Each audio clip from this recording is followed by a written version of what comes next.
World Cup on the horizon. What do you make of our chances in that? I think we're as good as anyone on paper. On paper. I don't mean this disrespectfully way to any of the Tottenham. Do you think it might be a mentality thing? If you sign for Tottenham, you're not expecting to be in that position here. You look at the squad and you feel there's big personalities within that group. Unfortunately for me, it got to a point where I couldn't perform. When I was young, my main thing was to be a footballer. Welcome to Clutch 9, powered by Betway. I'm Glenn Murray. Beside me today is Ginge, and we have a very special guest. We have Spurs legend Ledley King. How are you, Ledley? Very good, thanks. Yeah, still working at the club ambassador? I am. Been doing it for 14 years now. 14 years? I've been retired. Have Been retired 14 years. Crazy. Wow. Flies. Time flies, yeah.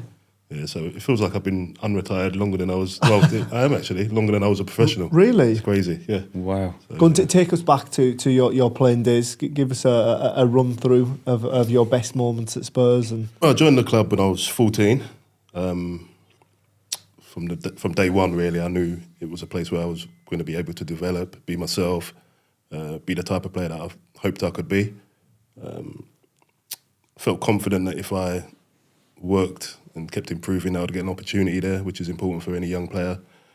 And I did eventually, 18, when I made my debut, away at Anfield.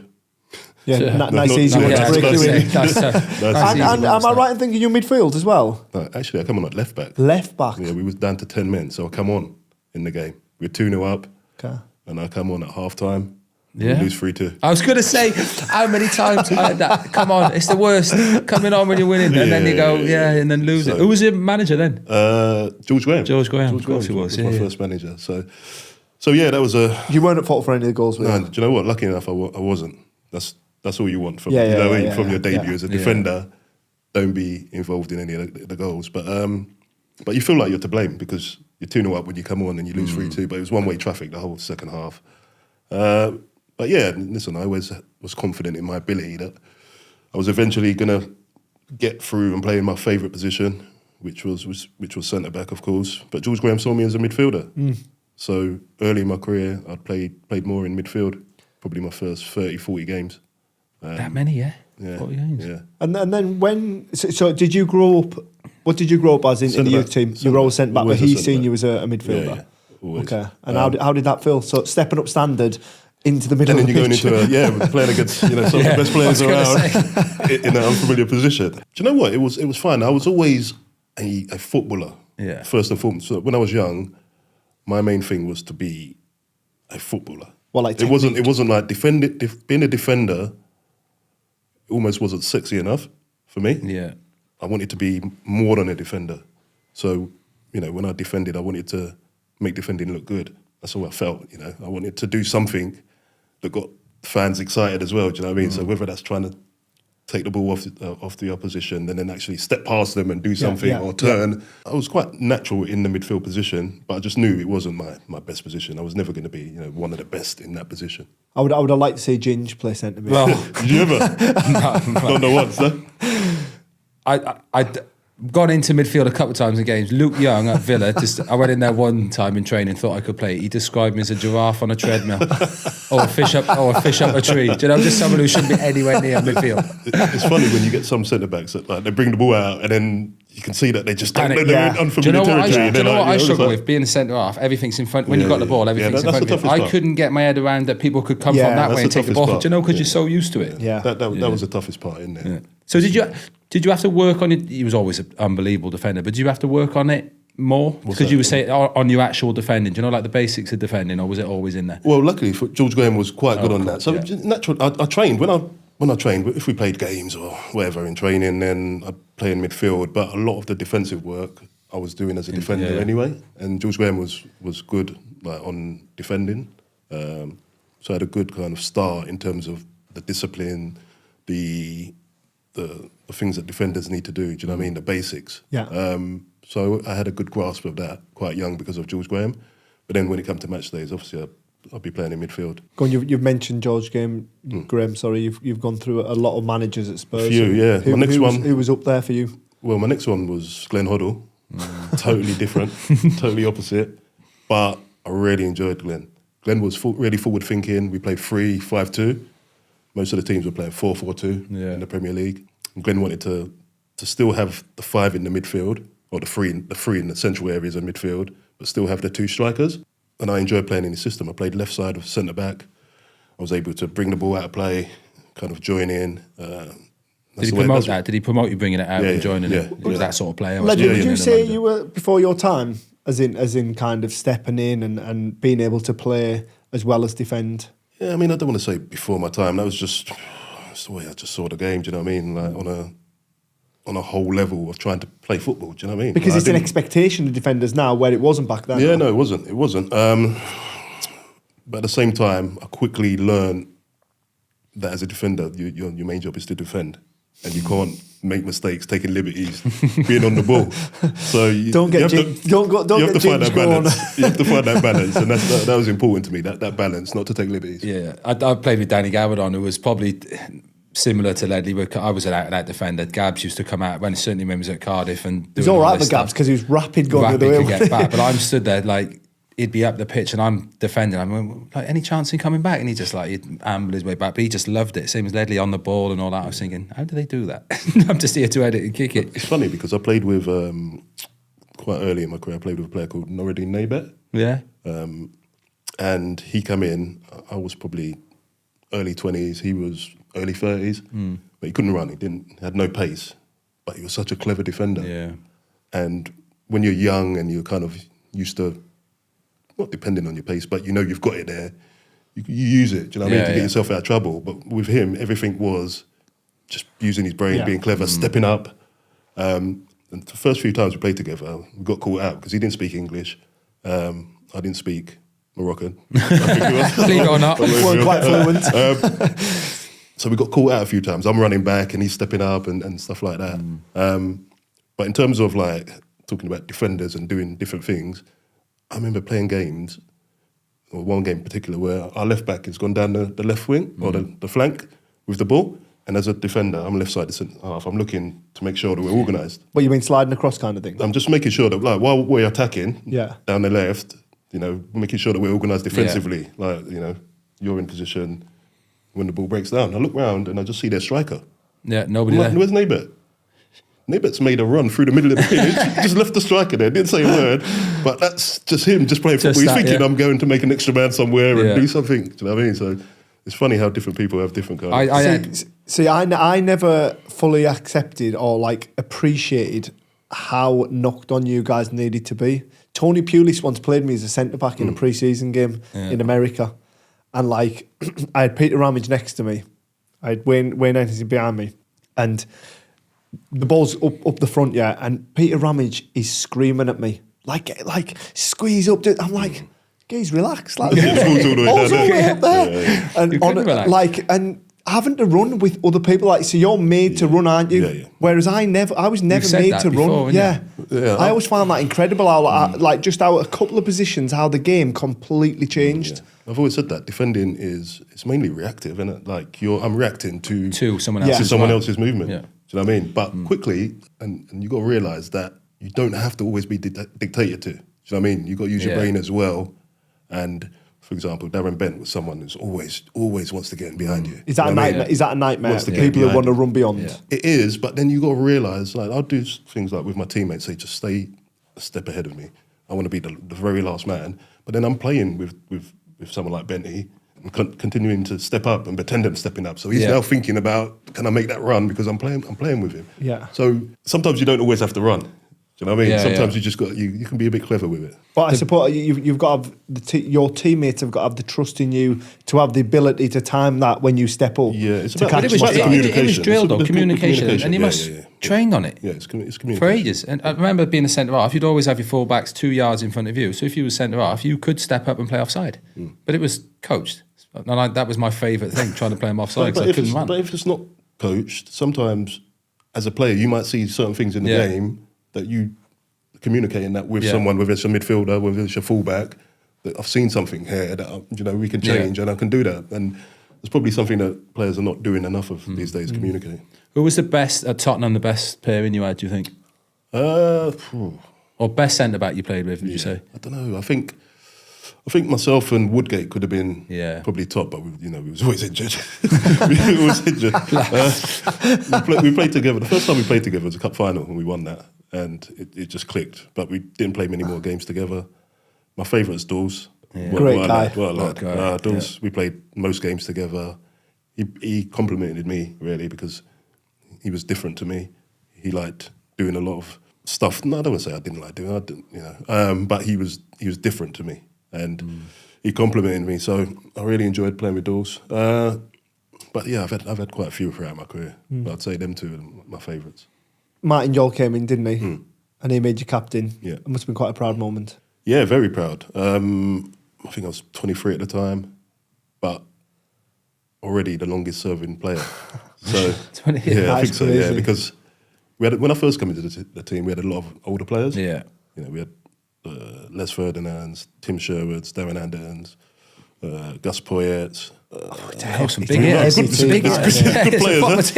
players. I mean, what way to learn your trade playing against Les? I mean, I reckon Les was the best header of football in the Premier League's ever seen. His hang time was a joke. Hang time. Ridiculous, his timing. Yeah, his time. So yeah, during the Martin Jol era, starting to buy younger players. Robbie was at the club. Jermaine Defoe, then Aaron Lennon, your Huddlestons, your JJs started to come in. So by now I'm the kind of experienced pro. So it felt right for me. And yeah, I think that was the kind of period where we started to kind of progress and started to look like a team that was going somewhere. And then that led to Ramos coming in, and obviously you've alluded to it, winning that cup with Woodgate beside you. Yeah, strange time. I'd already struggled with my knee by now. And Ramos comes in, and first thing he said was, everyone's got to lose weight. We're all first thing, we're all overweight. He said 22 players from Seville and 22 players at Tottenham, we weigh 100 kilos more combined. Which... Did you say the Premier League's more physical? Yeah, we did say that, yeah. Do you know what I mean? how did that go down? Was that a bit of a bad foot to get off on, or was it just a new manager making his mark? Or? You know what it is? I think I don't know if it's English players, but we don't really take to we don't. Certain things, and the whole diet had to change. We weren't allowed juice. We weren't allowed any kind of sauce. It was like I've seen a few. Food was so basic. See, stuff like that would spin me out, because you'd have it at home, wouldn't you? That's the thing. You can do it. But I think that upsets the dynamic of a football club, though, doesn't it? I would say. Not the silly things that you might feel were silly, you know. So we come in and done that. But to be fair, we all got on board with it. Did you lose weight? Did everyone lose weight? Everyone lost maybe a few kilos. Yeah. And some players it didn't help. Some players felt weak and drained. But ultimately we won the cup under him. But during the time when he came in, he said, I stopped training already. I was 26, I stopped training. He said, what do you mean you don't train? I said, physios explained to him, like, my knee, it just blows up if I do anything. So he said, I can't train. He said, if you can't train, you can't play. So I started training. Yeah. And then knee blows up. My knee just blows up. But by now he'd seen me, and he'd seen the team without me, so then he changed his mind and said, okay, I'll let you. So I was lucky that I was able to get away with that. Sorry, Ledley, do you know when you said you weren't training? Yeah. What were you doing day to day? In the gym, on the bike, in the swimming pool. Wow. What, like there was all week? No cardio, really. Yeah, no cardio. All week? Really. Yeah, well, I played on a Saturday. Yeah. You might see, and the next game's a Saturday, you might see me on the Friday for 20 minutes. On the pitch, maybe doing that. Watch a bit of shit. Sometimes you didn't even sit. Sometimes I could even do that. And you just and then you'd go into a game Saturday? Yeah. That's unbelievable. Fresh. For 5 years I had that. That is incredible. But the biggest problem becomes your muscles. Yeah. Do you know what I mean? Because I couldn't replicate sprinting, twisting, turning. So I kept breaking down with muscle injuries. I'd play 3 or 4 games, then I'd feel my groin, come back, 3 or 4 games, hamstring, and that was that for 5 years constantly. But under Ramos, it was difficult. I think he didn't have a great grasp of how difficult the Premier League was. I think he was a very good cup manager, but in terms of every game is difficult in the Premier League, and I felt that he was better at preparing for the bigger teams. When just take us more into that injury, because you're like pretty much a one-off to be able to play for so long. Yeah. Paul McGrath done it. Yeah. But since you, like, I don't think. Yeah. I don't think there's many could do it though. No. You don't want it. I certainly. No, it's not something you would want to do. No, of course you it's don't still want to do something it, that's exceptional in its own right. Yeah. And it's one of them that you, at the time, you kind of just do what you can do. do Do you it, know what I mean? yeah, I Like, it's suppose, only now you come out of your career and you say, how did I actually do that? Like, So that was at 26. So were you already thinking this ain't going to last forever, or did you think it was fixable? No, it wasn't fixable, but I kind of in my head thought if it stays like this, I can kind of, can- do you know what I you mean? I can can kind of continue with it. Yeah. Unfortunately for me, it got worse. It got to a point where I just couldn't perform. Like, and I say it's funny because the first half of the season that I retired, and I played 23 games in the season I retired, so it's not like I was totally. Do you know what I mean? Like I played 2 games, played 23 games. The first half of the season, I felt as good as I felt. I remember we'd played. I think I'd played 12 games or so, and we hadn't lost any of them. I was feeling really good, so good to the point I was actually training the day before a game. And I questioned to one of our goalkeepers. My knee just blew up. And I was out for about three weeks. And I think we were top or second, and Man City, one of us, Man City or us, were top. The others were second, and we had a big game coming up. And I wanted to play, so I just took all the fluid out my knee. Like, just kept draining fluid out my knee. I've come back and played in the game. Yeah. Shouldn't have been playing, but, I'm trying to You help the wanna team, play, do you know what I mean? yeah. And that was the game. I don't know if you remember the 3-2 game where it was a last-minute penalty. Yeah. And I gave away the penalty. And because we were 2-0 down, we got back to 2-2, and then I fouled Balotelli. Yeah. Like, last kick of the game, virtually. And that really was the start of me not being able to move the same way that I'd moved before. So for the next 10, 11 games, I kind of struggled through it. And I started to feel for the first time I'm not enjoying playing football because I just can't do what I want to do. Yeah. What was? It wasn't an initial tackle though, Ledley, was it? What was it? Something in your knee that just was blowing up? Was it ever diagnosed? Like, did you ever? Yeah, no. I mean, there's no cartilage in my knee. Yeah. But I had something called microfracture surgery. Okay. And I think it was one of them fashionable ones back then. Yeah. But they don't do it anymore. So that tells you everything you need to Yeah. know. Do you know what I mean? But most people I spoke to, whenever they had that, they was never the same. Never the same. It was never the same after. So yeah, there's I was one of them, but I didn't want it in my head. Yeah. Whatever was going on in my knee, whatever they was doing in it, just get it done. I don't want to see it. The physios would say, "Do you want to see like the CD things of it? The Like, scans and all it's that. bad. It's bad. Like, I don't want it in my head.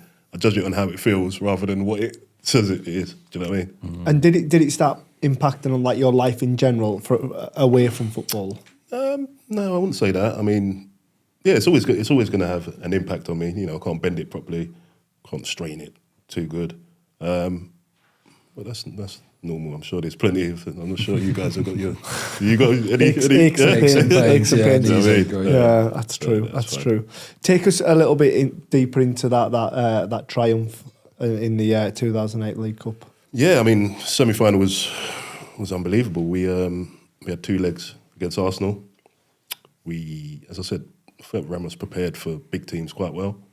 The first game we drew 1-1 at the Emirates, and the second one we beat them, hammered them 5-1 at home. Oh yeah, remember it. And the thing is, when you come off such a high, you've got to remember that there's still a job to be done. Do you know what I mean? In the final, cup and final. we got together as a group and we said, look, we can't let this opportunity go. Do you know what I mean? We just beat our biggest rivals 5-1. We have to make sure we finish the job in the final. And we had a top Chelsea team in the final. But we was confident because I think we'd beat them once or twice over the last couple of years. So we knew that we could hurt them. And yeah, for me personally, a dream come true, to be the captain, to lift the trophy for the club. I played in the final early in my career in Wales, actually. Millennium. Yeah, Millennium Stadium. We played Blackburn. I think I was about 20, 21 at the time. We lost that to Blackburn. So this was my next opportunity. Next one, yeah. So this one, I'm determined to make sure that we get it because there might not be another one. Remember the celebrations? I always ask this about cup I finals. remember. I've seen pictures. You had seen, I've seen a picture since. Not many people remember. Can't remember Because it. I'm thinking about your squad, your team back then. There must have been some night out that. Let me tell you. Bence was in there as well. Well, let's move it on to the here and now. Let's talk about this current Spurs crop. And when we have a look at it, it's not good. Haven't won in the Premier League in this calendar year. Yeah. Lost 4 on the spin. In the relegation conversation, what do you make of it all? It's obviously a place we don't want to be in. It's been a difficult season. Obviously, Thomas Frank coming in, missing 2 important players, really, from the start of the season, in Kulusevski and Maddison. And it's just a season where we haven't been able to get any consistency in terms of the way we play throughout the season. We've lacked that kind of creative player, and we've been relying on quite a lot of younger players, to step up. And unfortunately, the performances have not been good enough. There has been a number of injuries, but there's still games there that you expect to win, which we haven't. So it's been tough. Yeah, it's been tough. Obviously, the new manager's come in now, and his job is to try to get whatever he can out of the team. I still think we have enough quality there. I've looked at the fixtures. Quality is not an issue. Yeah, that's got true. So much it's quality, not the quality. It's not the quality. Do you think it might be? Obviously West Ham. Yeah, before you come in, I've got boxing gloves behind the chair. If you just want to sort it out, I want no trouble on the podcast. See the size of Ledley, you're joking. Do you think? I don't mean this disrespectfully way to any of the Tottenham, but do you think it might be a mentality thing? If you sign for Tottenham, you're not expecting to be in that position here. Do you know what I mean? And maybe they're not used to it, or the pressure of being in a relegation battle. What I would say is, this isn't an outlier. This is the second year on the spin. Yeah. It is, yeah.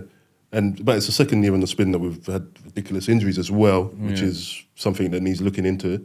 Yeah, it's difficult to say. Obviously, I'm not on the training pitch with in terms of mentality, but you look at the squad and you feel, there's big players, there's big personalities within that group. You look at like Paulinho's he's a big character. Yeah. Van der Ven, Romero, Porro. These type of players. We've just brought in Gallagher, who's someone who plays the right ways, made of the right kind of stuff. Yeah. So that shouldn't really be an issue. I think the team have struggled for an identity, and now at the moment there's a lack of confidence that is running through the team, and that's why they're struggling. It's almost like looking around thinking who's going to pull us out this, who's going to hit a little bit of form. Yeah, I've said it's not been a lack of effort when I've seen the players working. Do you know what I mean? And we've seen it in numerous games where the start's not been good enough. We're 2-0 down, and then it's a fight. We're having a go in the second half.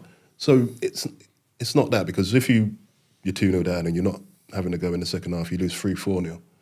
I've seen the team still trying to get something going, but for whatever reason, it's just there's no flow at the moment. It's just hard to create chances and score goals. So let's have a look at it. West Ham's next 4 Premier League games: Fulham away, City at home, Villa away. Why is that? And then Wolves at home. I'm going to read Spurs out as well. Yeah. What are you getting out of that, Ginge? What would you be happy out of that? 4? It's got to be more. Yeah, true. It's got to be more than 4. West Ham are in this position now where it's you have to win games and you don't expect to win. Yeah, but then you've got to go and like Fulham tomorrow night. Tough game to go there. But we've got to go and try and get a result. And then Spurs, you've got Palace at home is big game Thursday night, isn't it? Liverpool away, tough game, but not out of reach because it's not the Liverpool of last year. Yeah. And then Forest at home's big, isn't it? And then Sunderland away, that Forest game. Yeah, I mean, when you're looking at the fixtures, there's games that when you're confident, you go there and think, we're going to win these games. Yeah. It's when you're lacking that confidence that they look like tough games. But I've still seen at least 5 games where I think we probably should win them games.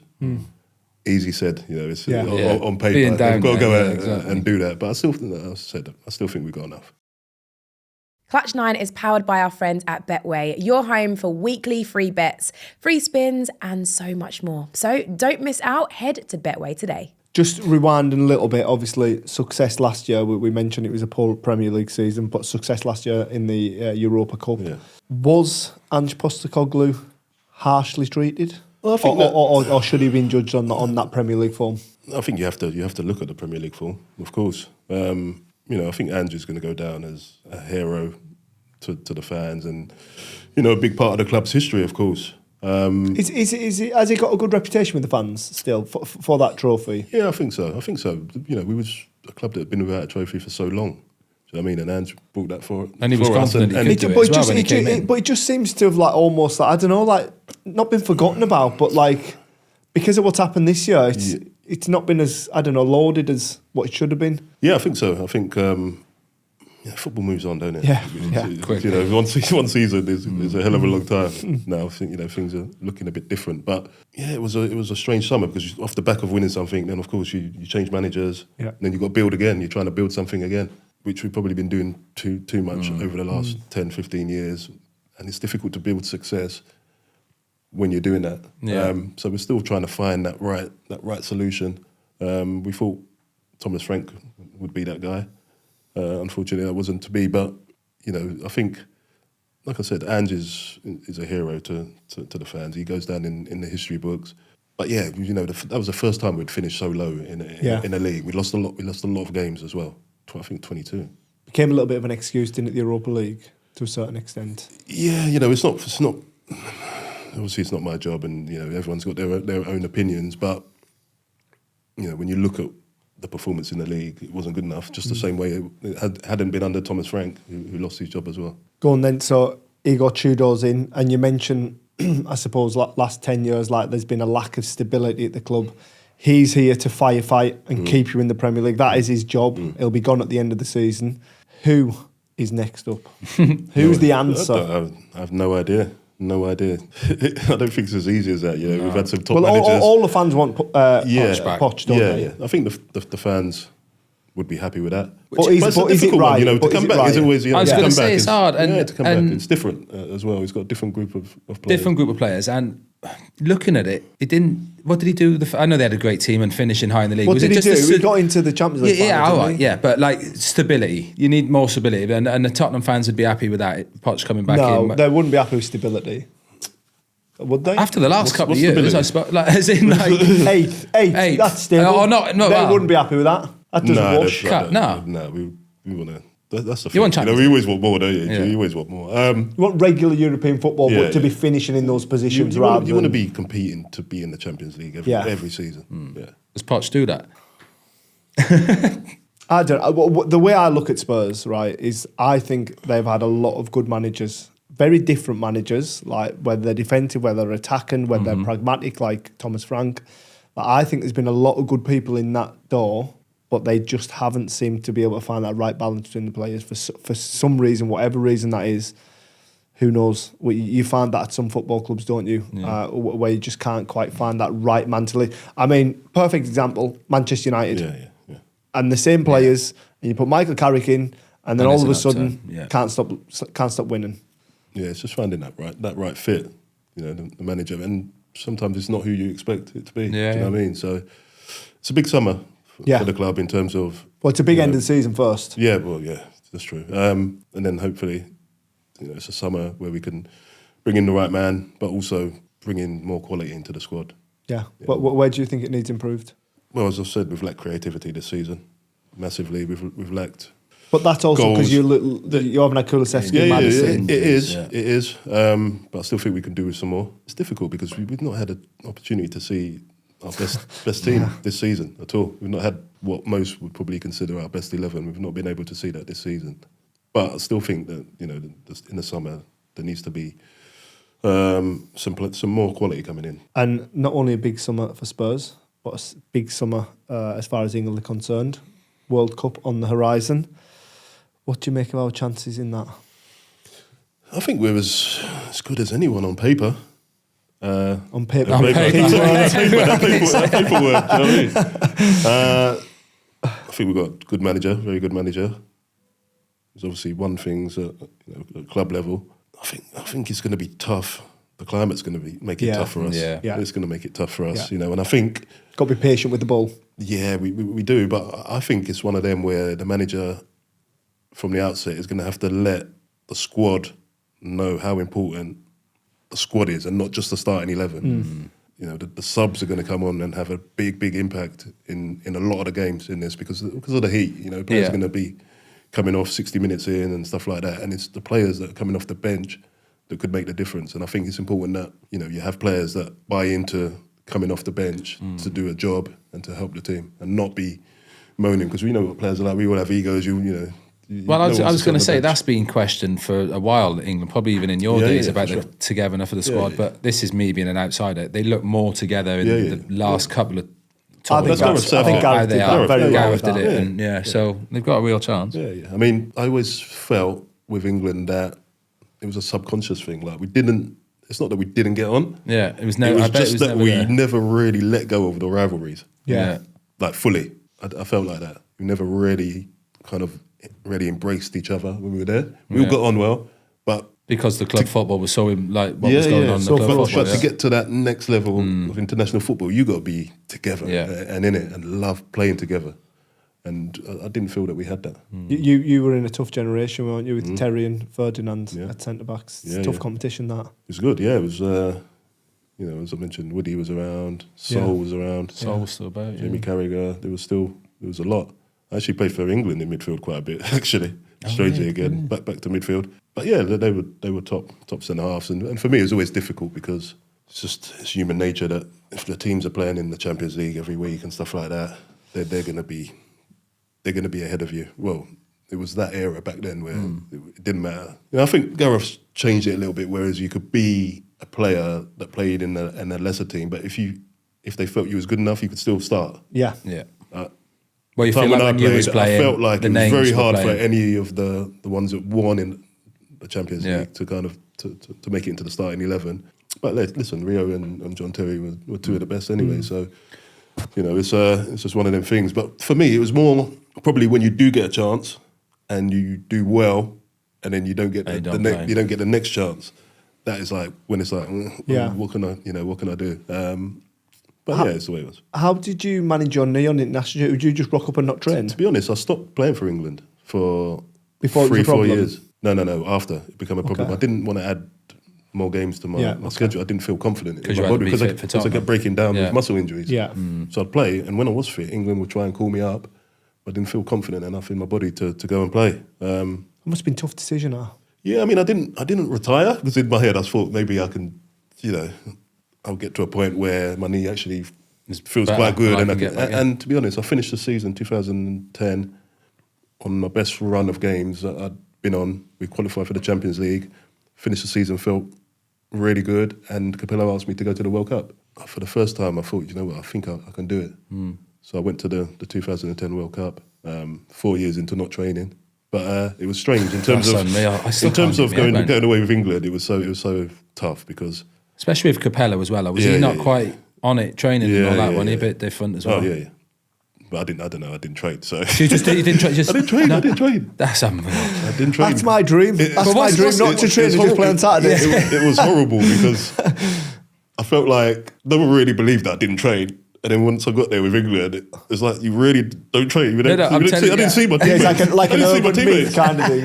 Yeah, I didn't see my teammates. I'm in the gym, in the swimming pool for about 3 weeks. Yeah, you know what I mean? And then it was crazy. It must have been a real understanding there. So like the Spurs physio had called England, but like, listen, he's... Yeah, well at first, just before, like leading up to the World Cup, we had someone from Spurs who I work with closely, show them what we do, and then we left him behind when we went to the World Cup. But they understood that I had to kind of do it this way to be able to be able to play. Otherwise, there was no point. So, yeah. You've just touched on it there, like mentioning JT, Rio, those boys. Centre half myself. Who would you say Premier League era best centre half you've seen? Because it's a tough one. I know it is, but in my eyes, seeing Ledley play, and I know boys who played with you, Teddy Sheringham being one of them, think you. Know about the knee could have potentially were one of the best centre halves in the league at the time. Who would you see was the best ones? I think apart from the obvious names, I suppose, same as all of us. Yeah, no, I think they're there. I think JT is probably the best player and probably achieved the most in terms of him and Rio. Very different. Yeah. So Rio, for me, JT was better in the air. Rio was better with his feet. Although JT had still good feet. Yeah. JT was clever. Yeah. They complemented each other well because their styles of play, they were different. So JT scored more goals, and sometimes when a defender scores, they're impacting the game in a way that kind of elevates them as well. But the type of player that I always looked to be was more of the Rio type of player. But they're both quality. They were both where does Gabriel and Virgil van Dijk on the list? Are they right up there in that conversation? I don't think you can. Someone asked me this the other day. I don't think you can compare them. Did you ask about his generation, or did you ask about just the best central defender in the Premier League ever? No, just I was going to go around and say, like, I know people who say Ledley. Sorry, I know about the knee and all that. Would have been one of the best centre halves the Premier League has ever seen. No doubt about that. Would you? It's a bit. I know you can't really answer it yourself, can you? But do you think you might have been? I think I had everything to be. Yeah. But what's a defender's prime? What would you say? Do you know what I mean? I don't know. 26, 20, I don't know. Yeah, around there, 28, 29. 29. Maybe. I didn't even get to that. Yeah. So had I maybe played 7 or 8 years, had I played till 35 with no injuries, you're talking about 10 more years of quality football. So I can take myself out of that because I never got to what I should have been. I only talk about in terms of just talent and ability. Yeah. Then I was with them, but in terms of what they've done in the game and being called the best, you can't say I was. You put them guys in. But in terms of Van Dijk. Yeah, I like Van Dijk. I think it's hard. Someone asked me the other day, because obviously his JT Van Dijk chat was about. I don't think you can compare them, because we always played against two up front. Yeah, it's different. So it's I don't want to say it's a completely different game, but it is centre half. We were left 1-on-1 because we were playing two up front often. It's more one up front now and two wide. So I don't think you can compare them. Anyone who's playing, everyone's always gone a oneer, aren't they? Everyone wants to know like who it was the best. Yeah. And I know what you're saying, it's two different generations, or even three different generations if you look far enough back in the Premier League. But like, there's always going to be that conversation, isn't there? And I think your team does matter as well. Like when you're playing in a very, very strong team, it's you don't have to defend as much. Yeah, you don't, and you're not giving away as much. Do you know what I mean? It's the team has to fight more for any opportunities. So it's a bit different. But yeah, Van Dijk's. I think he has enough qualities to kind of be up there with them. Yeah. He's not had the longevity in terms of JT done it and Rio done it for longer. But I see him having the qualities to be there. Yeah. Spoke about your playing career. End up coaching back at Spurs with Jose. Yeah. How'd that come about? Something you've thought about doing? No, not being really. a coach? I mean, when I first retired, I used to do 2 days a week with the under-18s. Oh yeah. And I was with Kieran McKenna. Oh, okay. Right there. So taught him everything, and then no, he was brilliant. He was, I was. Did you know then? Did you know that he was going to go to big things? You could see that he was quality. He helped me a lot. Then he actually went to Man United after that, and I think he went for the under-18s there. But Mourinho was at Man United and saw how good he was and moved him up to the first team. So yeah, it's kind of full circle. In terms of Mourinho coming to Tottenham, I only done 1 season coaching back then, so I wasn't thinking about coaching. And bumped into Jose when he got the job, and he said, I explained what I'm doing now, and he said, I want you on the training pitch. I said, I'm not a coach. He said, doesn't matter, I want you on the training pitch. So I was like, okay, I can't turn him down, really. So basically... What is in terms of badges and stuff? Have you done your badges? Or no, I've done like done the smart, so you just started, yeah. So initially, I'm just going in watching, just watching training. And eventually, I'm starting to kind of talk to a lot of especially the younger players coming through. And the next thing I know, I'm kind of with one of the analysts watching video clips of players and trying to help them into certain things. Then we went into lockdown. This was that season. So season stopped. Then when it resumed, I stayed away because I wasn't part of the kind of coaching staff to come back and be like in the group. In the group. Yeah. So they finished the season off, and then in the summer, my phone rings, FaceTime. It's Jose. Where were you at? You got to tell me. Give us a bit more context. I was getting a haircut. Well, I ain't got much more, but I was getting a haircut at the time, so I have to take my robe off. Yeah, I've kind of gone outside, sat on the curb, and I'm FaceTiming him. He says, "I want you to be part of my coaching staff next season." So I couldn't turn him down, could I? It's one of them. I was like thinking, I'm not a coach. Do you know what I mean? Now I've got like one of the best managers around. What's it going to be like?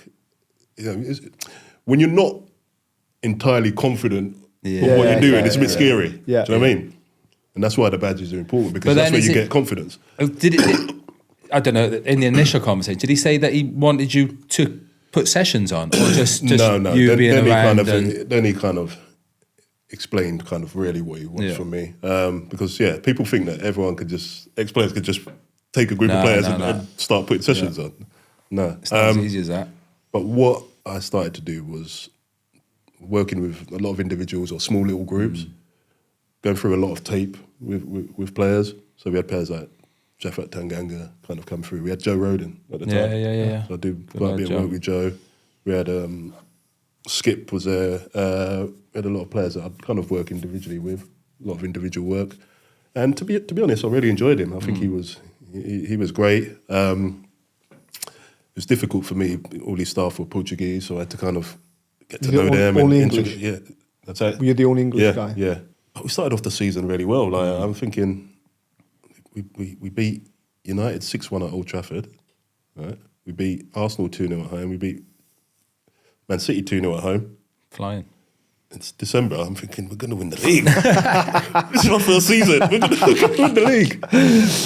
And then it kind of slowly dipped. We finished 7th in the end. It wasn't the end of the world. We had a cup final, of course, that Jose didn't make. Yeah. And I stayed on with Ryan Mason. He took over. I'm not qualified to take the team. Yeah. So I stayed on, and then Nigel Gibbs, Chris Powell come in as well, and we kind of finished off the season. So yeah, it was a great experience. It was one that took me back to my playing days and how intense it is. I forgot how intense it is, every day. But yeah, I did enjoy it. They say it's more for coaches. I know Kev Nolan really well, who's like Northampton manager, been around. He said it's relentless. Managing, coaching, 8 till 8, meetings, and you got to put your ego that you might have. That's got to go. You got to be fully in. Because now you're picking up cones after the players, picking up their bibs that they just thrown on the floor. Drive me mad as well because I wouldn't be. Players are finished, they just walk in, and you're like picking up. Do you know what I mean? But that's what we did. Yeah. We did it ourselves. So it's like something that you don't really think at the time. Do you know what I mean? So, yeah, listen, I really enjoyed it under Jose. Hasn't swung you enough to carry it on? Didn't because of how much it takes over your life. Your life, yeah. Like for a player, it's one thing, but for a coach, you just never switch off.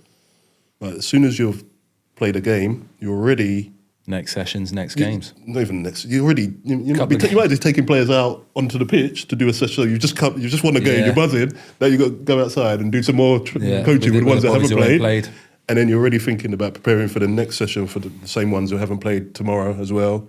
So there's never any downtime. As a player, after a game, you get a little you get a couple of days of kind of just breather. Yeah. You don't get that as a coach, yeah. Mate, after receiving that FaceTime off Jose in the barbershop, you must have bowled back into that barbershop. It was... It was my friend who does it, so I was at his house in this particular time. I stepped out of his house and came back in. And then, of course, I've told him once I've gone back in. But at the same time, I was a bit... Yeah. That must be a big buzz. It's a big buzz, but at the same time, you're a little bit like, how am I going to... Do you know what I mean? I'm working with the best, and Jose is no nonsense as well. Yeah, you know what I mean? Yeah. Like, we've seen how passionate and how emotional he is and stuff like that. So just the thought of now I'm going to be with him every single day and I have to learn what he likes, what he doesn't like. Yeah. That was the kind of the nerve-wracking bit. When you look back, Ledley, a lot of people have said that you were one of the toughest defenders to come up against. I think namely Thierry Henry said that once upon a time. Who was the most difficult striker that you came up against? I always said Henry was the best. I played against Henry probably in double figures. Do you always feel like you did all right against him? I mean, we was playing against a really good Arsenal team. Like Henry, Bergkamp, Perez. But saying that, we done okay against them. Most of the times we had to play out of our skin to get a draw, and we managed to do that quite a few times. I think he scored 2 goals in that I can remember that he scored when I played against him, and I remember them well to this day. They still sting me a little bit. One of them he scored from the halfway, he ran from his own box. Yeah. Oh yeah. That was quite early in my career, and then there's another one where I probably should have done a bit better. What about Drogba? Drogba was tough. He could do a bit of everything. He was me too. Yeah, we had to be hardest. He was your hardest, was it? That's Dawes says that Drogba was his toughest. I enjoyed playing against Drogba. He was quality because he can hold the ball up. Yeah. Really. He could score from outside the box. Tap ins. Yeah, crosses coming in. But I enjoy. Did you have anyone that people wouldn't expect you to say? Do you know what I mean? Because when you say the toughest, it's not always the best. Yeah, true. That causes you the problems. Yeah. I always say about Kevin Davis. Someone who's not well known. That's my go-to. Is it? That's my go-to. Is it really? Is someone else's? Is it Rios? Does he mention? Someone mentions. If there's Kev. one player that you look at throughout your career and you think, who was probably the hardest player every single time you played against him, it's probably him. Yeah. Because everything was a fight. Every single thing. And Bolton were just No nonsense. long That's all ball. done. If you gave You away knew a free you were kick, in for it in the afternoon. yeah, if you gave away a free kick outside their box, be prepared for it to come into your box. Yeah. Do you know what I mean? It was like every throw-in was, and with Kevin, you had to foul him or he fouled you. It was that he made everything like that. Do you know what I mean? It was everything was a fight. Yeah. That's the way he made it. Backing in, being nasty. Yeah, everything was like that. So Timing of his jumps and that, from goal kicks, unbelievable. He was a handful. Yeah, there's always been a few. A lot of the ones that it's the relentless ones, isn't it? Yeah. It's the relentless ones that don't stop running, that don't stop being a nuisance, and then it's the ones that like sometimes you get players that are really, really strong. Like you can't fight with them, and once they start backing into you, you just got to concede. Do you know what I mean? Like, do you know what I mean? They pin you, and you're not going anywhere. You're just like, James Tompkins at West Ham. I think he was making his debut up at Everton, and we're playing against Yakubu, and I've gone like one, not giving out advice, but I just went, Tonks, whatever you do, it was either me or No was saying, don't get tight to Yak. Yeah, don't fight. Don't fight him. 3 minutes in, tight, rolled, top bin. Yeah, 1-0 on his debut. It's like, that's a way to learn. Standing like that. Yeah, everyone's got me told you. Yeah, but as a defender, you don't want to concede that someone's got you there and you can't do anything. Do you know what I mean? But sometimes you have to. Yeah, you just got you can't try and wrestle with him because that's what he wants. And then so. Talking about briefly, I played Stoke years ago. One of my early days learning centre half. I played against Gifton, Noel Williams, and Adi Akinbaye up front for Stoke. That is that's a battle. Especially if you're young as well. Yeah. I'll tell you another one who's tough, and I played against when I was young, Shearer. Yeah. Alan Shearer. I know he was a bit older, but strong. Yeah. Could leap. Just a thick forearms. You know when you're like solid. You're a skinny kid. And he just everything about him was just solid. Was big, manly. Like, he was a clever player. Yeah, as well. clever. Knew when to be strong, and then knew when to, when you should give it back to him, he'd just flop over and get a free kick. I remember playing at Upton Park, Newcastle, Shearer, Owen up top. That's why I keep going on about every game was Shearer, Owen up top. Michael Owen scored hat-trick. Alan Shearer was the best player on the pitch by a mile. Really? Yeah. That's that yin and yang, innit? Just unreal. Yeah, like Mo got the hat-trick, but Al was unbelievable. I think it was 4-1 they beat us that day. Did you play most of your career in a two? Nah, I think it probably transitioned when I was in the Premier League to a one. Okay. But I didn't mind that. I quite like playing on my own. Did you? Yeah. Selfish. You've always had to be at a certain extent. But the funny thing is, like I was thinking the other day that I'm sure there's a lot of players that probably would be lost now as a one because they just needed that partner. Yeah. Do you know what I mean? Like Michael Owen in a one. Does it work? Jermaine Defoe in a one. Yeah.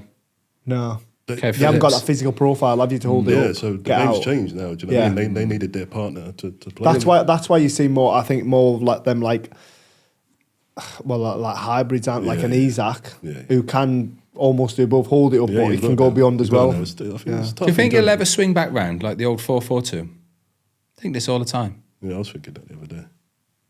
I think everything has its moments, and I think it comes back to fruition. Like, and nines were frozen out of the game for a long time because Pep won it with a false nine, and everyone went the same way, false nine. Now Haaland comes on the scene. Pep brings it. Pep put it out of fashion. Now he's brought it back in. Now he's brought it back in. Yeah. So I think everything has its moment. Yeah. I grew up on like Brazilian teams. Like, I used to watch them with like Ronaldo. R9 was my favourite. The real Ronaldo. Like I watched every single thing that he did.